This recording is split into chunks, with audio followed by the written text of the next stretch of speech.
Hello guys, welcome back to a new video. In this video, I'm going to show you how to create a Facebook carousel post. So just follow my steps until the end and let's begin the tutorial. And so the first step here, we need to go and open the browser. And now from here, I'll go to Google. And whenever I'm in Google, I'm going to search for Facebook Creator Studio. And I click on the first button over here on the Creator Studio.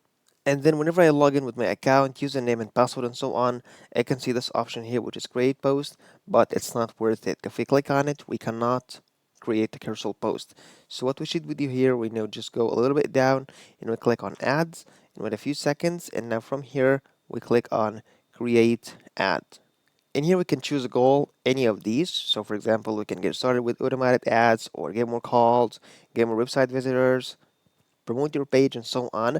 So in my case, for example, I would say get more website visitors. So if I click over here, I'm able to create a carousel post from these options and so on. So at the end, that was all today's video. If you find this video helpful, please don't forget to like the video, subscribe to the channel, and also you can leave us a comment down below in the comment section. So thanks for watching.